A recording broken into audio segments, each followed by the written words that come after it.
The Break of Dawn. Good evening, everybody, to the Military Literature Festival, Lucknow. We're gathering after a month's break from the inaugural sessions held in October to start the main festival today. It is a special day because all our panelists have a deep Lucknow connect. On behalf of Military Literature and Cultural Festival Foundation, I, Major General Hemant Kumar Singh, welcome you all, especially our esteemed guests, Professor Khan Mahmudabad and Ira Mukhoty, who are renowned experts in their own fields. In 1957, late Khan Mahboob Tarzi wrote a fiction in Urdu based on 1857 events. He called it Agaz-e-Seher. It was a research-based novel and close to real happenings. Being an army man amongst his many vocations, Tarzi must have walked to all the places he had described so vividly in his book. We are grateful to Ali Khan for translating it into English so that we all could read it and find out about happenings about 160 years back when the dawn of freedom was breaking into India. वाकई 1857 की पहली सूरज की किरणों ने एक सुनहरे दिन और एक सुनहरे दौरान की शुरुआत की थी. That propelled us to finally achieve our independence in 1947. We are grateful to those valiant freedom fighters who risked everything for the freshness and scent of freedom. To talk about it, we have renowned author Ira Mukhoty engaging in conversation with Ali Khan. Ira studied at the Cambridge University. She is a prolific writer and has authored 4 books of substance. That is, Akbar the Great Mughal, Daughters of Sun, Empresses, Queens and Begums of the Mughal Empire, Powerful Indian Women in Myth and History, and her first novel, Song of Draupadi, was published recently. Ira writes rigorously researched narrative histories which are accessible to lay reader. She wants to talk about strong, courageous, and resilient women so that they find a rightful place in our history. Her books may be for non-academic consumption or lay persons, but these must be read by all the academia. She has the rigor of deep research and skill of telling and narrating stories. Her books stand out as a different and they are immensely readable. Ira lives in Gurgaon with her husband and 2 daughters. Incidentally, she is also a scientist, which was her first vocation. Before I hand you over to Ira, we would like to show you a small 3-minute presentation. It basically takes you to the places where some of the events described in the book occurred. It also includes illustrations taken from the book The Break of Dawn, which are crafted with brilliance by Leboni Roy.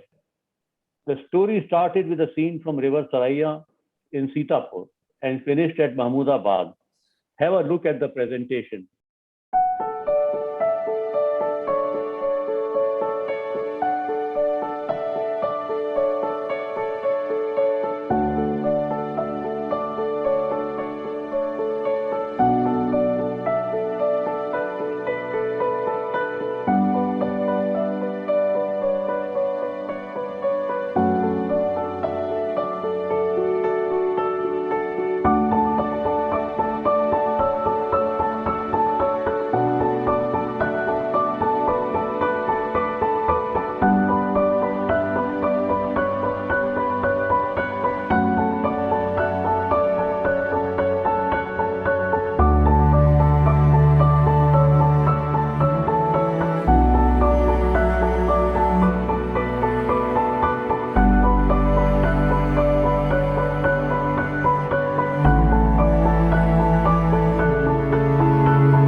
with that break of dawn, I'll request Ira to carry on the conversation.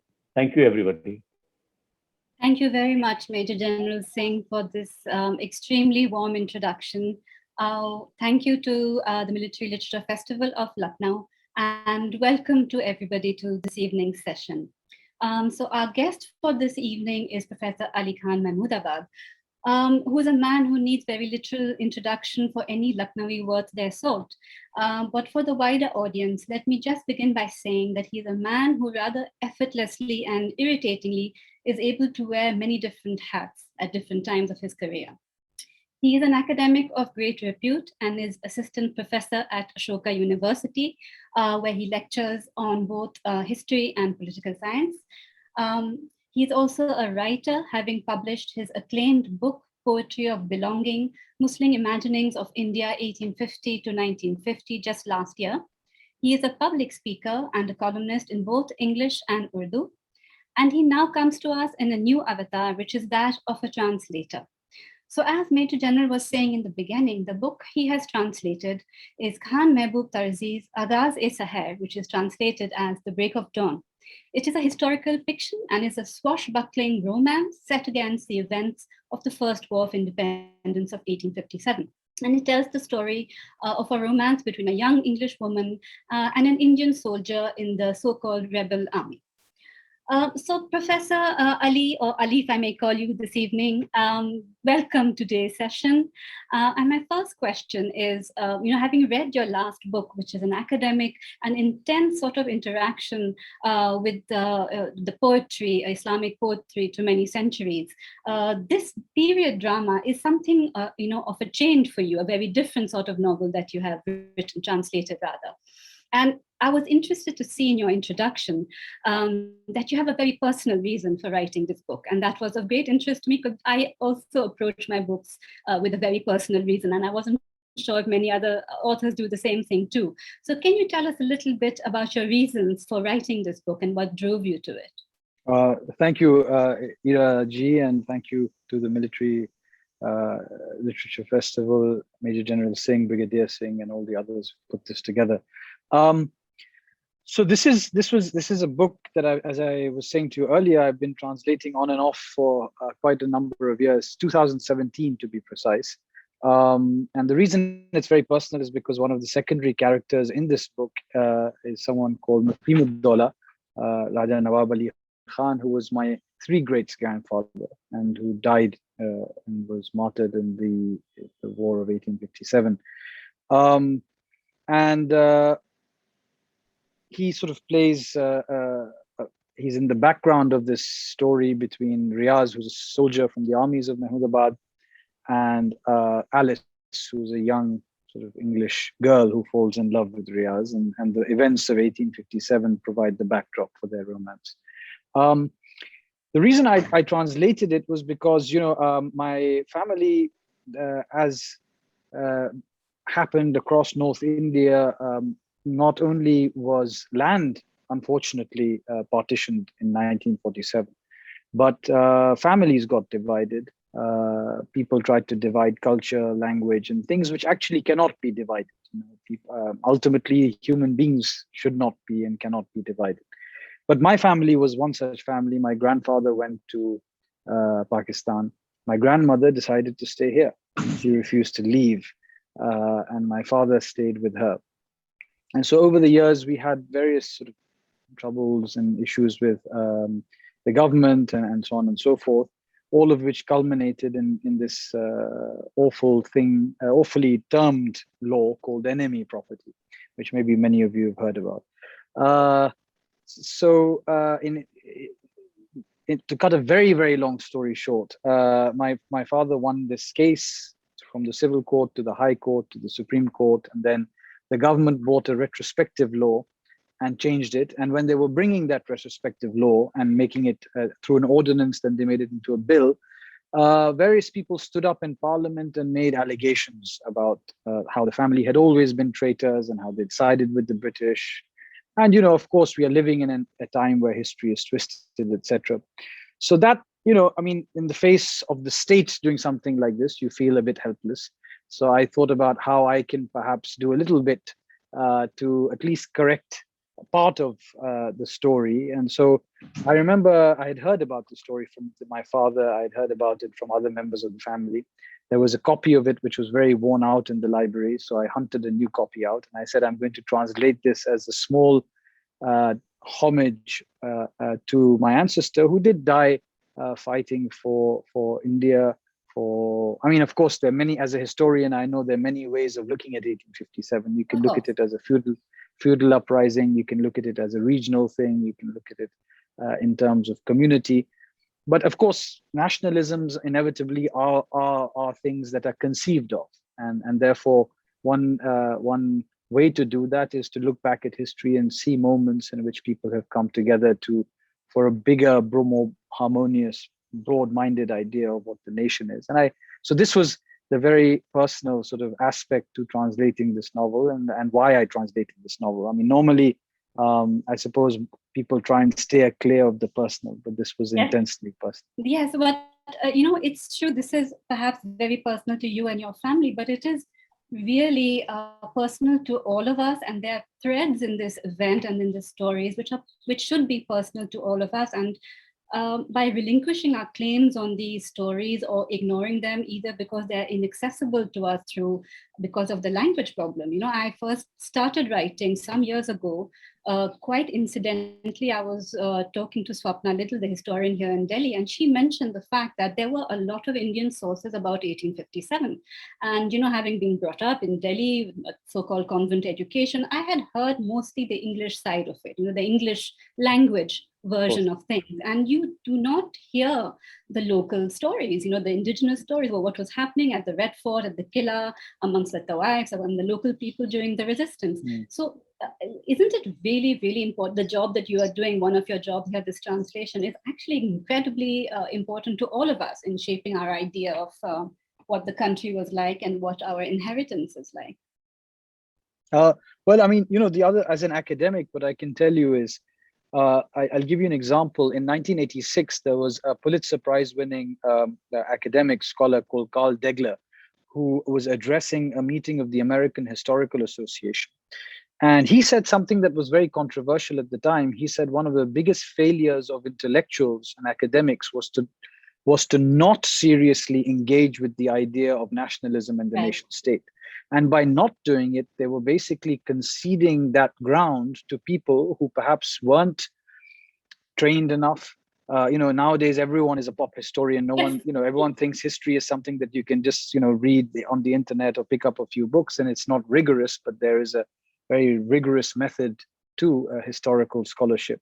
And so he made this comment in 1986, much before, this is before Fukuyama's end of that period, the end of history period.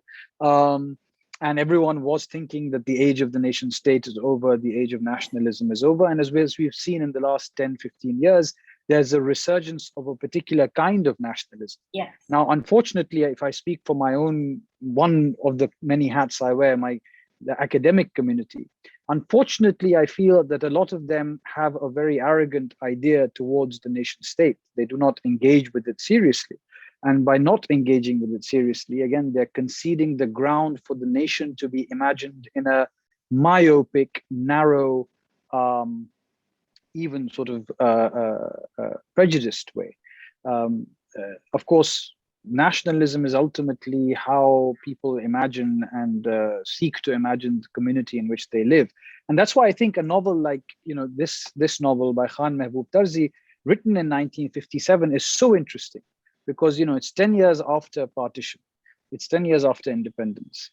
It's on the 100-year anniversary of 1857. And here's a man sitting in Lucknow who's trying to tell a history based on the archive, but ultimately also at a moment in Indian history where the nation state is relatively young, and telling a story of how people came together, irrespective of caste, of creed, of language, of region, even of culture.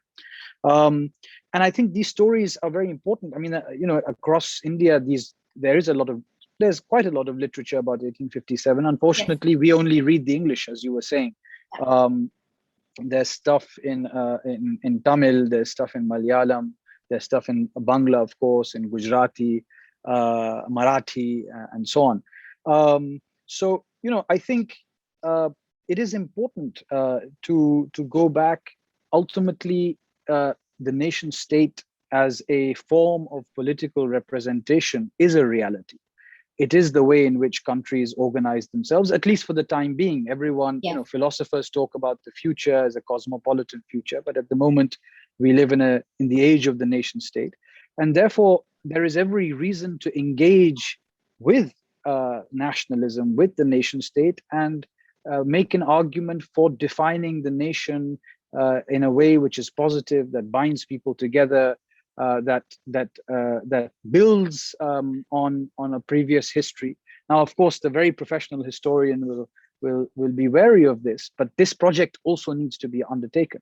And I think there's been a conceit on the part of some liberals and some members of the left, because they see this concept in itself as not worth engaging with. And I think that's dangerous, in my opinion. No, I couldn't agree more with you, Ali. And there's almost a snobbery about the idea of engaging with this sort of notion, of nationalism. And looking at it as I did in some of my earlier work through a gendered perspective. For example, the idea in which during those early years of nation building, India came to be represented as Bharat Mata, sort of gave us this idea of Indian feminism, of this ideal woman, the goddess, who was this upper caste Brahmin Hindu woman, and thereby sort of, put into the margins all the other ways of being feminine. And I was listening to Saba Diwan's documentary, and she said this was one way of pushing the Tawaifs and women like them and cultures like them into the margins of society. So what you're saying is extremely true. And I think it's for everybody to engage with these issues from various filters, gender or otherwise, from your background. And I think we need to do it with seriousness, and dedication, just like we do any other subject. I mean, it's, as you say, that it is not something to be taken lightly at all, because there's the danger of it being left to those with a certain agenda, maybe. Yes. And look, I mean, of course, the nature of power is that it operates on a principle of entrenching itself further. So this is why, of course, in democracies like, let's say, India or America, America is particularly fascinating because it's the world's oldest democracy. We are the largest democracy. What's very interesting is, of course, the American experience was that it is not just the foreign who can be a threat to the nation, but there can be forces within the nation that can threaten the nation, right? And Alexander Hamilton's, Federalist Papers talk about this. In fact, there's a distrust that is built into the kind of constitutionality that the Americans conceive of, where there's a distrust of the government itself as something that can vastly exceed what its powers should be. And that's why America is a very interesting experiment for democracy. And I think for India, we have a different trajectory. And again, going back to what you're saying about the woman representing the nation, I mean, here, Baba Sahib Ambedkar actually said, I think he said something very wise, because we have, I keep a copy of the Constitution here behind me, and we have a tremendously fascinating, I think, rigorous and progressive Constitution. Yes. But I think over the past 70 years, somewhere we forgot that simply having a Constitution like that is not enough until you have social changes, right? Correct. Baba Sahib Ambedkar said that India has not, and we haven't gone through the kind of social changes that Europe went through over 300 years. Yes. The Enlightenment was a long period preceded by, the Reformation, which was a very bloody process. So the nation, imagining, the nation, whether, and the nation as woman, as mother, as feminine is not something restricted to India. Of course, it goes back a long while in history to various, to the ancient Greeks and other ancient civilizations. But I think in all this, what is often lost is that because the nation is imagined, this Benedict Anderson, who's a scholar of nationalism, he uses the word the imagined nation, because ultimately every day the common person, the citizen of a country, is imagining. Of course, a person in their lifetime will, in a village, let's say in rural UP or rural Bihar, those people who fought in 1857, their idea of the nation, of course, may have been broader theoretically, but ultimately they will only know 100, 150 people. Today, we're living in a time when we're all connected through social media. A person in UP can see a person in Tamil Nadu. There's a difference in language, culture, and yet there's a common idea. And in all this, there is a process of imagining the nation. And I think that process of imagining every day is very important. If you freeze that idea of the nation, right? If you define it and freeze it and say, well, there is no other way now, except for this way to show your love for your homeland, then it becomes dangerous. I like to use the example of a woman, actually. Whenever people talk about the nation as mother or as a goddess, another way to think about it is, well, any mother does not dictate to their children how to love her, right? If she has 2 children, 3 children, 5 children, each of them have a very particular way of showing their affection, showing their love. And any mother, I presume, who laid down laws would end up alienating some of those children at any rate. So I think it's the importance of what Khan Mahboob Tarzi did. He was imagining the nation, right? Historians can disagree with it, but he was seeing 1857 as a moment in Indian history where people from different communities came together and fought for an idea. Right? Historically, that might be problematic. It might just be a bunch of feudals who were scared that people like my ancestor who were scared about losing their lands and the English, and the English taking over. But it is ultimately about how we tell that story, because what it does matter as far as the record of history is concerned, what happened, but also how that event affects us today is also a matter of imagining. A matter of imagination, and I think that process of continuously every day imagining the nation and in a way which is accessible to everyone and binds everyone together, that's what's most important, and that's what's most fragile also. Correct. And he was writing at a time, Tarzi was, where the nation was very young, just 10 years old, really. And you sense that feeling of, almost innocence today when we look at it, and hope. And he gives some wonderful examples of the sort of India, I think, that we are talking about. When he talks about that Hindu Raja of Ramnagar, Dhamedi, I think that, and I think your family has a connection with those Rajas, and you have a long history going back. And this was, I think, very normal in our society. I think perhaps it is even very normal today, but fewer people are talking about it. And I found that wonderful to read about it in the novel, and how he is able to seamlessly bring these sort of incidents into the narrative. It's an interesting story because, again, as a dear friend of mine says, we are we are the stories that we tell about us. And one of the stories that I had grown up listening to was the fact that the Rajas of Ramnagar Dhameri, which is in district Barabanki, at the moment it's Raja Ratnakar Singh Ji, they were our blood brothers. And ever since I was little, we learned about this term blood brother, which is strange. As a child, you don't understand it, or what does it mean? And, my father used to tell us that, whenever there was a wedding, elephants would come and go and all these kind of things, And of course, over the years, as things happened, people drifted apart, families kind of drifted apart. And then, when I began translating this novel,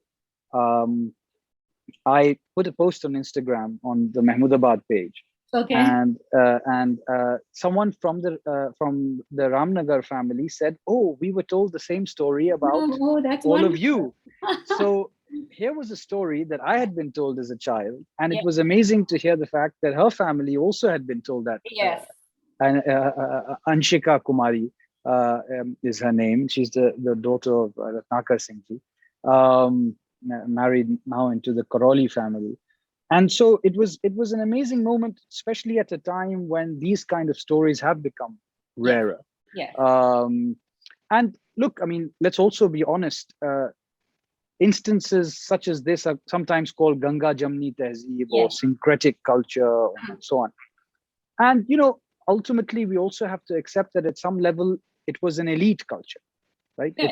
There is another story to be told. I mean, was it the same across all social strata of society? Maybe not. We also have to confront the difficult aspects of our past. And I think that's another thing that we failed to do as a country at some level. We haven't confronted them in a way which is constructive, right? Just blaming someone and saying, let's now let's put the burden of history on this one group or one community so this was again made another very personal aspect to translating this novel, and I was very happy to know that this story, very personal story, very in a sense inconsequential story, had been repeated. That's right. And had clearly been repeated now to the sixth generation or seventh generation. That's right. So it meant something to them equally. So it meant something to them also, right? So exactly. I mean, fraternity, togetherness. And I think, the big mistake that people make when they talk about Ganga Jamni Tehzeeb is they imply some dilution of religious identity. Right. I mean, if you look at the historical record, these were people who, whether they were Hindu, whether they were Sikh, whether they were Muslim, they were deeply religious people. They stuck to, and they were practicing Orthodox Hindus and Muslims. Yes. And within that, they were ready to die for each other. Right? Yes. So this very new liberal idea that you have to give up your practice, you have to dilute your faith. This is not the secularism that I believe existed here. Yeah. Here, there was a harmony that was born out of a depth of rootedness in tradition. Yeah. And unfortunately, what I see today is that there is a more superficial understanding of religion amongst people of all communities. Yeah. And that's why I think there's so much tension, because actually people don't really understand religion in its depth. And it's become sort of performative, and it's become more superficial and about symbols rather than the deeper message. Yeah, no, you're absolutely right. And I mean, India remains a deeply religious, country. We haven't gone through the Reformation. It's one of the beauties of this country, actually. I mean, why should we look down upon religiosity? No, absolutely. And, from way back, I'm sorry to bring in Akbar into the conversation, but that was the basis for his Sulekul. Within the umbrella of his protection, people were free to exercise their religion to the fullest, and he was not going to stop anyone from doing that. And there was also another small, practical example in this novel about the setting up when people went into battle and setting up of Bawarchi Khanas and Bhandaris, food banquets for the Hindus separately and the Muslims separately. So you acknowledge the difference, and yet you are together. I think that's just wonderful. That happened in Akbar's time as well, whether the Hindu generals or the Muslim generals, they kept up, the separate caravanserais for their. And for those who don't want to separate, I mean, that's lovely also. But also the fact that someone does want to separate does not necessarily make them a bad human being. Yeah. As a Thakur Sahab used to say, bartan alag ho sakte hain, lekin dil ek hona chahiye.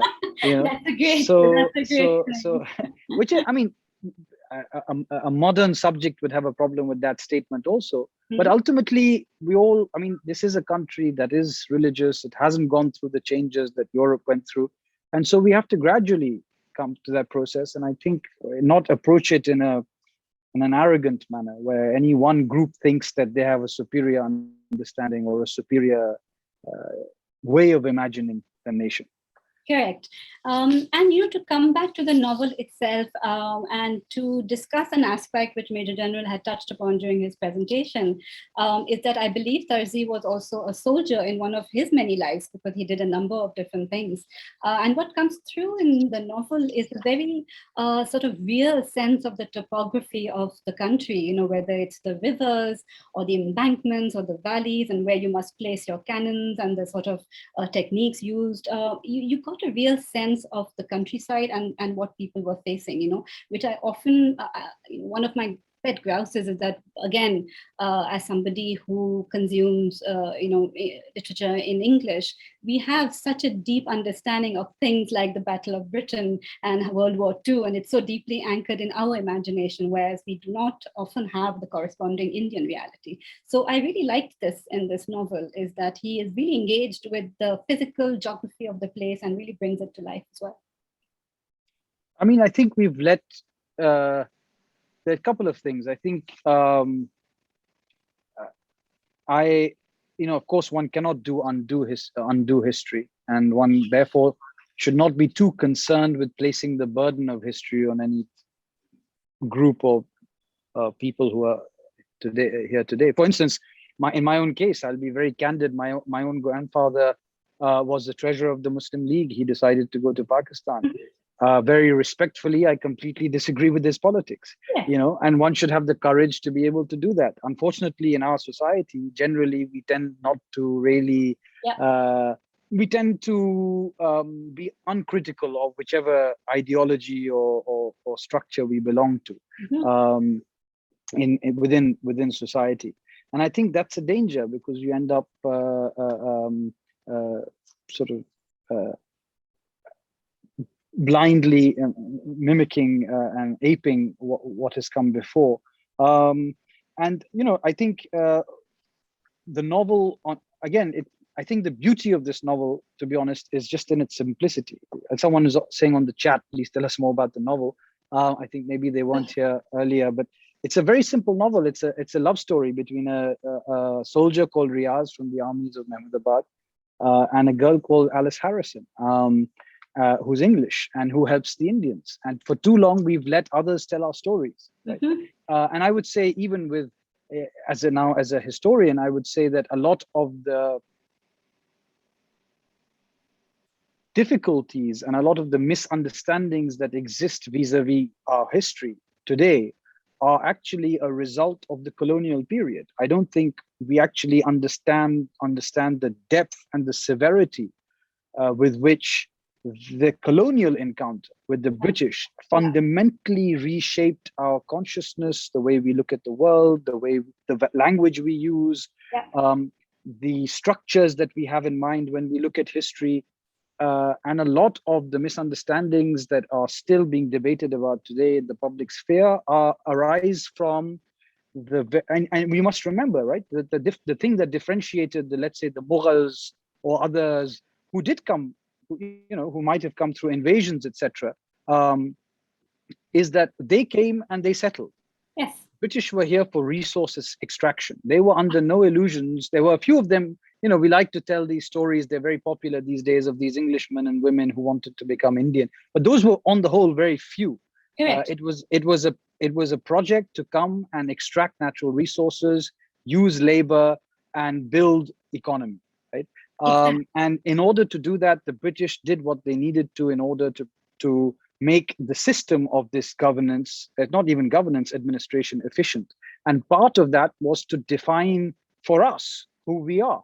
Yeah. And I don't think we've really overcome that. I mean, in fact, if you look at the IPC, for instance, legally speaking, our land acquisition laws, our penal code, the Indian Penal Code, a lot of these laws are leftovers of the colonial period and have not been changed at all. Yeah. And from a time when they were conceived of to efficiently administer over a people and not necessarily put constitutional principles first. Yeah. And so this is going to be a slow process, and I think no one is under any illusions about it, but at least we should begin to tell our own stories. Exactly. No, you're right. And, a lot of our audience has a military background, so they will be much more, I think, aware of this than laypersons maybe. But that's why I found this novel so interesting, was because it is told from this lens. The lens is suddenly twisted around. And instead of seeing the English as these gallant resistors at Lucknow, at the siege of Lucknow, suddenly you see a very different reality, And when the Major General was showing the residency, and I visited Lucknow early this year, and to see those pockmarked buildings, and there were English visitors visitors who were obviously seeing these buildings from a very different point of view, from the gallant defenders who laid down their lives. And suddenly now I can see this, and it's taken a lot of deconstruction actually over the years to sort of force yourself into seeing things a little differently.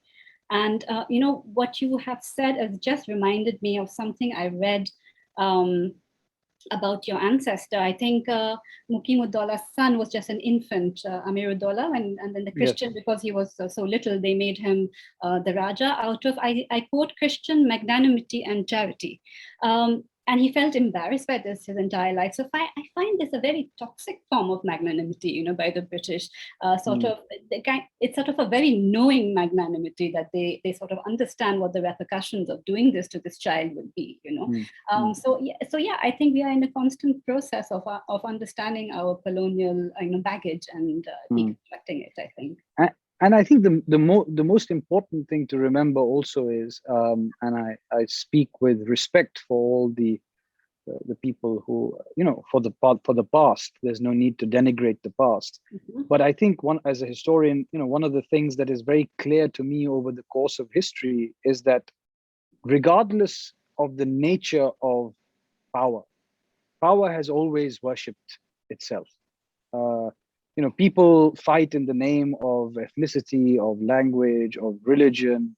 But ultimately, even those things become subservient to the project of holding on to power. And I think this is what differentiates us in the modern world from the pre-modern world. If you look at the history of the kings, whether they were Hindu or whether they were Muslim, they were out there slaughtering brothers, fathers, knocking each other. It was power. Right? It wasn't about religion. It wasn't about anything. It was pure and simple. And that is the nature of power, as it is the nature of wealth, of big money. And therefore, in our country, I think one of the things that one was very proud of growing up for me in the 1980s and 90s was the robust nature of our institutions. Because that is ultimately, the brakes that we put on power. Those are actually, we are putting brakes on the whims of individual people who, once they are in power, might want to do whatever they want, but institutions constrain them, right? The army knows this the best. Yes. You have laws, you have a chain of command, you have a way of behaving. And if an army gets politicized anywhere, you see that in our neighborhood, right? Yeah. It's deadly. And similarly, judiciary, legislature, executive, media, and so these are important pillars, and they are checks and balances designed in a way to contain those very base impulses that most people have when they come into power. Because the instinct then is to hold on to power no matter what. Yes. And it's not just here; it's everywhere in the world. It seems to be common to humanity, yes. So, Ali, can we come back to the novel and the language of the novel? Because it's a very entertaining and quick, easy read. It flows easily. Tell us a bit about the language. Is there Awadhi used in it? Because it is set in Awadh and with, the local people. What sort of language was he using here? So it's very simple to read Hindustani. I believe that anyone who's sort of grown up in Awadh, even modern Awadh today, or North India, will probably understand most of the original Urdu. One of the projects that I was thinking of is to just transliterate the Urdu into Hindi, Hindi script, Devanagari script, because that might make the original accessible for a lot of people. Yeah. And there wasn't, unfortunately, Awadhi, which I'm sad about, because even my grandmother, for instance, and most people who lived in the qasbas of Awadh spoke Awadhi first, and Urdu was a formal language. So I remember in my house when we were growing up, and my grandmother, etc., they all spoke Awadhi amongst each other. So that he has missed out, but I think that's to do largely with probably his readership, which was urban, and so on. But there are words, ultimately, words undergo transformations of meaning, and as we speak, in today's day and age, language is undergoing change, and language is a large part of identity. And Khan Mahboob Tarzi, again, I think reflects a period in our history when that he had already shifted from a high Urdu to a more vernacular lay Urdu, which is accessible. Today, I mean, today probably that Urdu would be called refined Urdu, but it's not really. And I think, therefore, it's more important than ever today to retain and to read and to propagate, these languages, our languages, because they contain within them our identities as distilled over centuries. And this very weird sort of hybrid languages that are emerging. I mean, again, postmodern philosophers or scholars will say that's fine, this is a part of globalization, etc. But somewhere it's also diluting people's idea of themselves, because words have meanings that have embedded genealogies, histories. A single word can evoke so much in the mind of an audience. And I think, therefore, again, this project of now bringing literature written in our languages to the new generations who mostly speak English, who are going, whose aspiration is now to learn English. It is a global language, is important in order for them to continue to retain an idea of belonging and of roots. In that sense, this novel was quite easy to translate. I left a lot of words there, for example, Barchi Khana and Bhandara. Right. So, I mean, obviously, I left them there because I wanted people to know that there was a deference being given to the fact that the Muslim soldiers had a Barchi Khana. There was rules that governed cooking, etc. So similar with the Bhandara, because again, you translate it as food stall, and entire history disappears. Right? If I translated them as food stalls, no one would ask the question, and it wouldn't even arise as to whether they were different, why were they different, how people, despite these differences, live together. Because ultimately, again, we've become too used to telling simplistic versions of our history, right? And I think what makes history, for me as a subject, fascinating is both its complexity, but also the contradictions of history, right? And I think, politicians want to kind of make everything black and white and iron out the contradictions, but the beauty lies exactly in the contradictions. That's right. And then a very last question about language before we go on to the questions, because I am fascinated by your facility with languages. I've heard you on a talk before, and you just go between Awadhi and Urdu and Farsi and Arabic, and of course English we are speaking in today. So what are there? Is there a specific language that you prefer to when you're talking about pragmatic things, a different one when you're discussing philosophy, another one for love? I mean, what do you do? How do you handle these sort of thoughts? Well, I'm made fun of because I claim that Awadhi is my first language. Others, friends and others say that, well, you have a romantic idea of it, but we still speak it here, amongst ourselves. In the family, and I think outside as well. Well, a lot of the people who are here with us are from the village. That's in Mahmudabad, people still speak it. And amongst the family, we speak Urdu. I see. Okay. When I was 11, I went to boarding school outside India. And so one of the gifts of my parents was that they forced us to speak Urdu at home.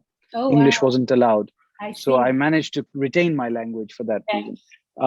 So I think for English is practical, right? It's obviously there's great literature and poetry written in English, but I would say that the way in which poetry in Persian or in Urdu touches me, English probably doesn't to the same extent. It does, of course. And I grew up in England, so all practical purposes, it's also almost a first language. But I think there are concepts that are untranslatable. And I think, there is, for example, the ghazal. I mean, this book has nothing to do with poetry per se, but one of the other projects that I'm working on is sort of mystical poetry across 1,000 years, across languages. Right. And I haven't even begun it, but I've sort of conceived of this idea called Combat with the Self, basically about ethics and poetry. And how poets, whether it's in Turkish or in Farsi or in Arabic, in Urdu, there's a mystical tradition that is continuous because they use the same vocabulary. But right? I see. Their words, and that's why I think the ghazal can't really exist in English, because you cannot just simply put in an Arabic or a Persian word. It'll just be strange, right? Correct. And as I said earlier, words carry within them histories and genealogies. So, you know, as soon as I say, you know, use any kind of word in Urdu, there is immediately, for someone who knows, they will think of the word in the poetry. If I quote Ghalib, then someone might quote Bedil, someone might quote Mir Taqi Mir, then someone might quote Sadi or Hafiz, someone Omar Khayyam. And so, you know, there is a very interesting genealogy. And again, in the modern world, we're losing this, right? Because English has become, and similarly with Hindi, right? I mean, in Hindustani, what we call Hindustani, this tradition continued, because Urdu did evolve as a common language here. It was spoken by everyone. It's not a Muslim language. The debate was about script, which was a different debate. But in terms of speaking, it was the common language in many parts. So, you know, I think in terms of emotions, at least, it's definitely Urdu and Persian to some extent. It just remains for all of us to learn Urdu and Persian as well. Ali.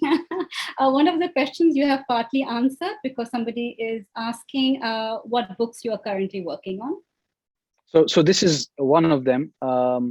Another book is actually telling the story of my family post-independence.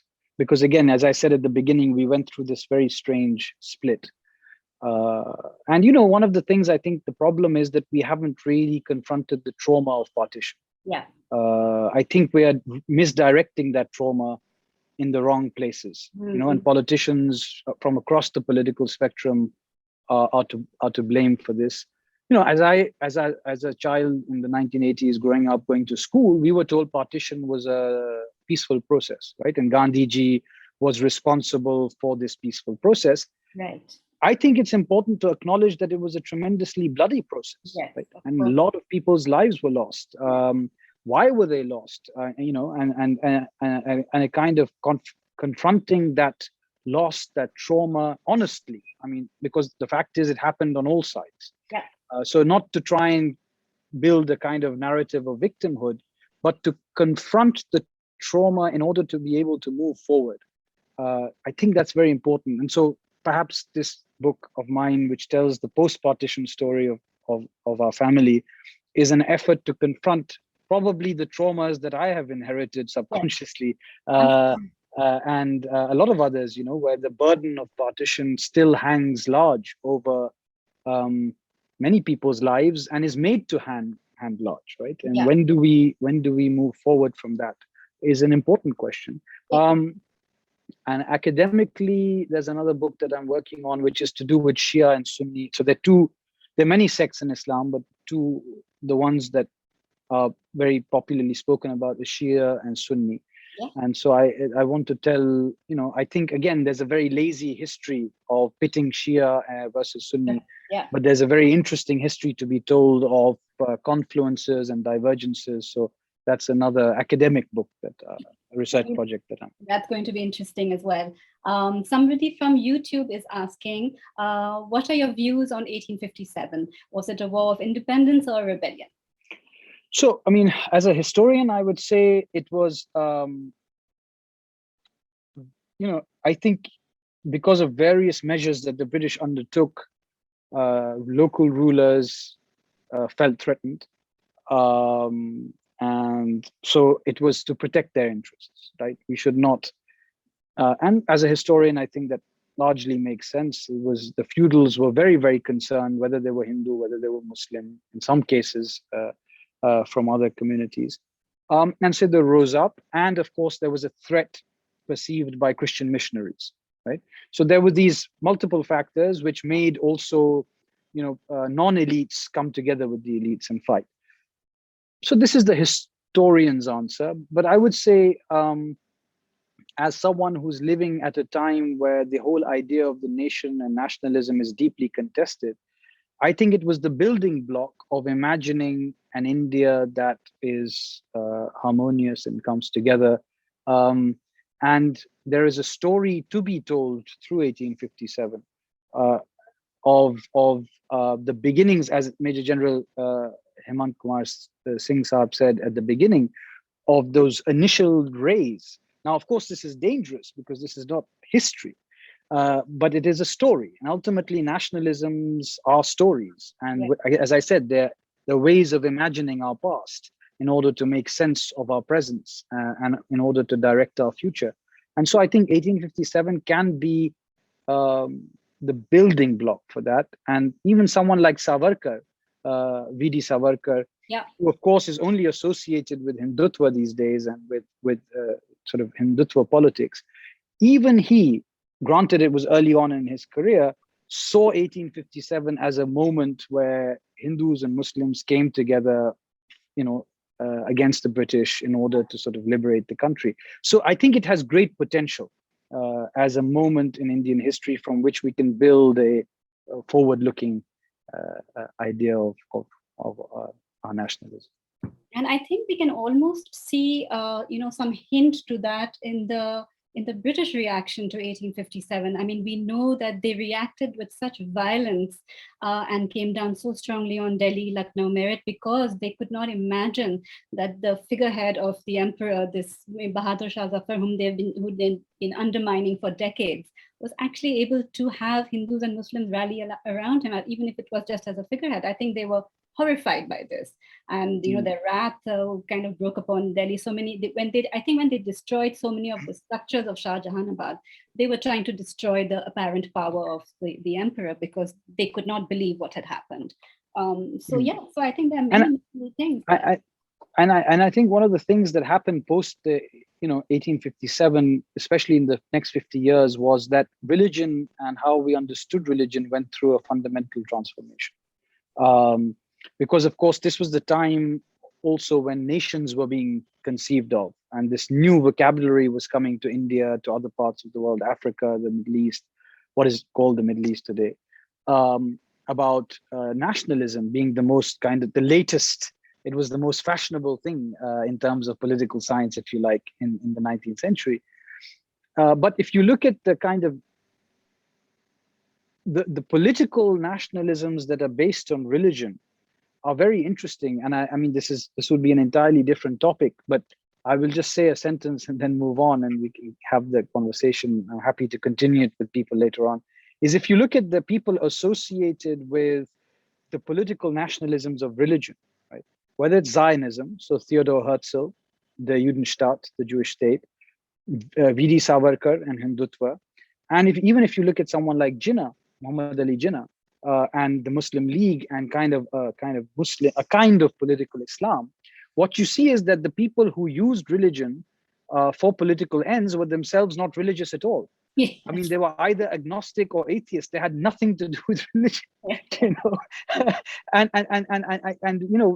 it's almost ironic because the people who inherit the legacies of Herzl, Savarkar, Jinnah are people who have a completely different actually understanding of what religion is to the founders. So this is one of the contradictions of actually bringing this modern understanding of religion. Right. Well, Ali, we could talk forever, I think, on these fascinating subjects, but we will have to stop here because there's another session due to start in 5 minutes. And I think people can get in touch with you directly too if they have further questions. So thank you very much, Professor, for joining us this evening and sharing your thoughts with us. And thank you to Major General Singh for inviting us and for organizing this wonderful evening. I will take a few minutes. If you, firstly, a small book and 160 years back event, it is still fresh and alive. And my guide, who's guided me in my research, Scotland leader Chinna, was there, and he said it is the most interesting discussion. It's a profound discussion, and it is a courageous discussion. I have 2 suggestions and some points. One suggestion is a Hindi translation. Yes. And another suggestion is that it's a very nicely weaved, a beautiful story which would make a very good film. So I will say somebody should pick it up. a point about the military matters, military. This book tells us about the logistics when the things start getting heated up. And the way the Bawarchi Khanas were organized, or the Bhandaras were organized, or recruitment was done, or the ammunition was managed, and how the reconnaissance was done. So logistics, operations, intelligence, there's so much in this book. My suggestion to everybody is that you must read this book. And there are two aspects. One is a story, one is the military, and one is a larger issue, many of those which we touched today. And I'm very thankful to Ira for weaving the conversation so nicely. And Ali, thank you so much. We are honored. Thank you so much, sir. And just the last thing I'd say is the best thing about the book is not my translation, but as someone said, the illustrations of Laboni Roy, as the General Saab said. And I forgot to mention them. But if for nothing else, please get the book so you can see these amazing. Basically what she did is she used mixed media to create these collages and then photograph them. So she uses lithographs, old photos, real grass, clothes, and moving figures. And so it's really, her artwork is the best thing about about this book. No, it's brilliant, absolutely brilliant. It has given a lot of life to the, story had a life, but visual matters. Yeah. And great, I think it's been a wonderful. And if you paid attention, Major General Saab, then she has not tried to distinguish racially the British and the Indians. They all have the same face, which I thought was a very interesting. Yes. Great. Thank you for bringing this book in English to all of us. Thank you so much. Thank you.